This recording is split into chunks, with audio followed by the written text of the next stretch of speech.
Okay, so I'm always practicing finding a better mood, just what we all talked about. But when I think about something that's bigger, that I really want, that's big to me, for example, acting, I really want to do acting, but I've been here in LA for 15 years, small roles here and there.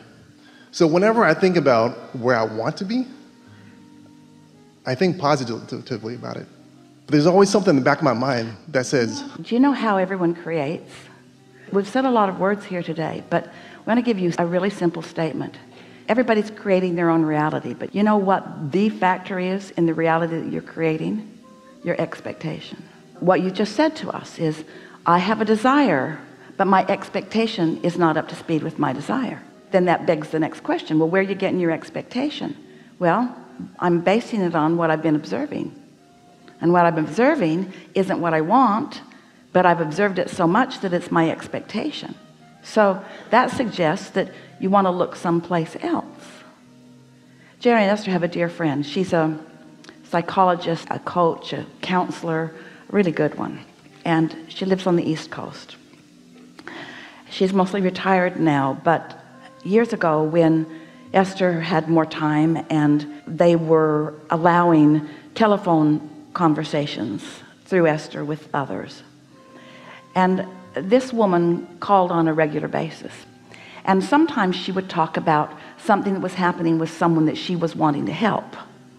One of her clients who was a particularly stubborn case. And so she would want our point of view on what was the path of least resistance to help them find a breakthrough. And she discovered through one of our processes that if she would write a story, like a script, of their experience so that it took a dominant place in her vibration, so that she believed the story she was writing about them more than the story that they were telling her, that as she hooked in with her inner being's point of view, she had more power of influence. And then in her conversations with them, she could bring them into expecting better things for themselves. So for example, she has a son who is a magnificent cabinet maker who didn't have any business or not enough. And his cabinets were the best, and people that had them really appreciated them, but he didn't have enough business. And so his mother, who had been listening to him complaining about not having enough business for many years, his business was 10 years old, heard us one day saying, you cannot let your expectation about his business be based upon what's been going on or even what is going on, because there's a vibrational version of it that we'd like to tell you. So we told her the vibrational version. We told her what he'd created, that his suffering had created more business, and that his belief that there was only one of him had created more tools. And a lot of things had changed in his vibrational business that he had not let change in his physical reality. So his expectation was stuck in a place that wasn't serving him, but his inner being's expectation was a whole other story. So we told her that story, and then she began writing that story. She wrote it down. She didn't use her computer. She wrote it longhand every day. She wrote for a few minutes about that new story. And it was less than 1 week before his telephone started ringing. Now, why is that? What is this power of influence? In this case, we're talking about a mother having positive influence when she changed her expectation about her son. Can you imagine the power that you have when you change your expectation about yourself? Can you imagine if you could tell the story that your inner being knows until you own it, until it's your story? Your expectation is your point of attraction, and you can tell by the way you feel whether you're in sync with the story that your inner being is telling or at odds with it on every subject. So you want to ask your inner being for their story, for their version of you as an actor, if you still care about that, because your inner being has a story to tell. And if you believe that your inner being exists, and you believe that your inner being has a perspective, and you're willing to listen to the expectation, listen to the story that your inner being tells you, and you're willing to practice it until it's the dominant vibration within you, then what you're outputting will be in sync with what your inner being is outputting, and what comes to you will reflect the change in your expectation. We used to talk about bridging beliefs, but it's a more powerful word. Change your expectation. Practice an expectation that pleases you. So when you think about it, think about anybody that you know. What's your expectation? Well, Jerry used to say, Abraham, I swear I did not expect negative things from that person until they showed them to me. And after they showed them to me, then yeah, I'll admit I started to expect it. And we always said, whoa, whoa, whoa, whoa, whoa, whoa, whoa, whoa, whoa. There was an expectation before the expectation, before the expectation, before the expectation. And we don't want to go back to all of that. There's not enough lifetime for any of you to do that. Just know that if things aren't working out for you the way you want them to, it's because you've got an expectation that's in the way that you've got to change. And what's an expectation? An expectation is a belief. It's a thought that you continue to think. So you got to think some different thoughts. It could not be a simpler thing. But then you say, how can I think a thought that's different than the reality that I'm watching?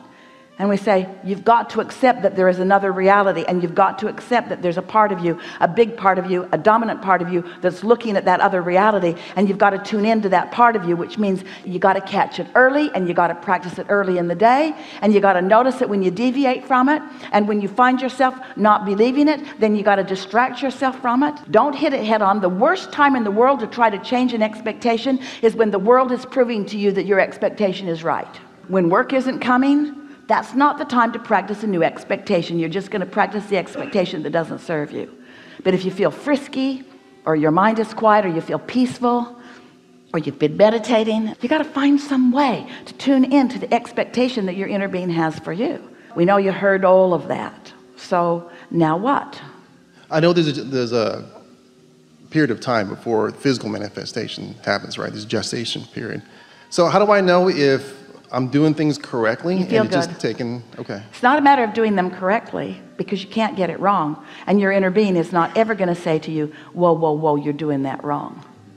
But when you say, I want this and I'm getting this, then we say, there is something going on with your expectation. You've got to move that expectation to another place. And as humans, you cry out in unison, how can we expect something that's different than what we see? And we say, you got to figure that out. You got to figure that out. It's different in every case. Turn off the television. That'll help. That'll help a lot. Because there are a lot of people that are wanting to show you what is. Well, what is pretty obvious. Where are you going? That'd be like you're out on the road and you've decided that you're going to do a live broadcast to anyone who wants to watch you about your journey. And what you keep saying over and over again is, here I am, there's asphalt and white lines. There's asphalt and white lines. There's asphalt and white lines. There's asphalt and white lines here. I'm so glad that you're all tuned into my broadcast. And here there's asphalt and white lines and asphalt and white lines and asphalt and white lines and asphalt and white lines and asphalt. And the white lines are further apart now than they were. Oh no, I just slowed down.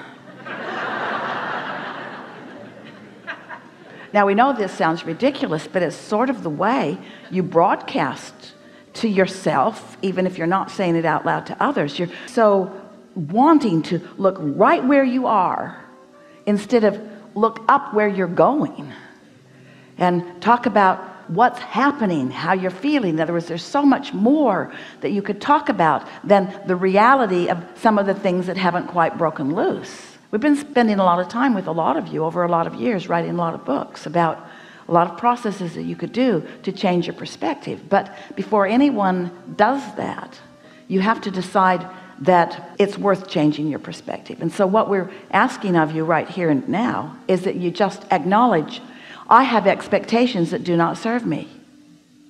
Esther heard herself the other day explaining to a contractor about something else, just like the problem she's got now that she's lived. Yeah, it's happened to me before, she said.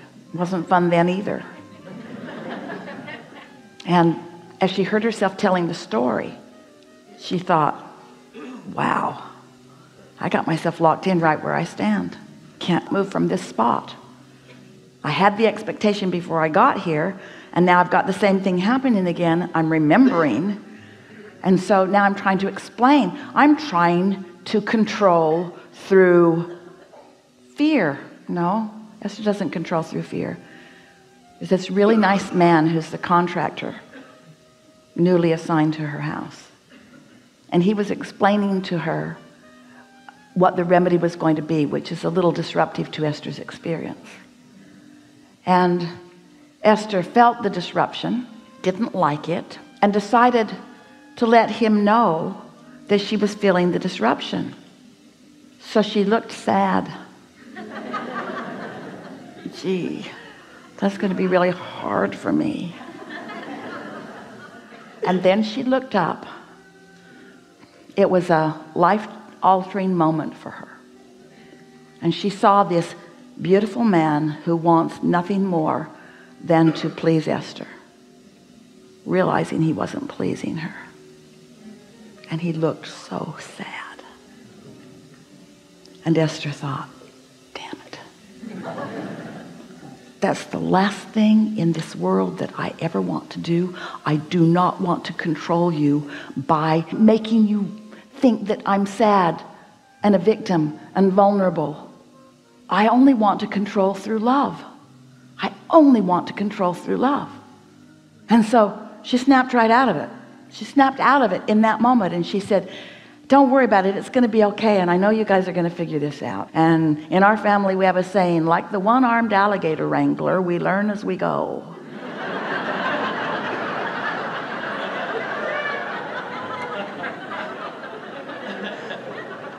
Immediately, all she wanted was to let him off the hook. She wanted to guide, she wanted to control her experience with him through love and honoring him and acknowledging his value.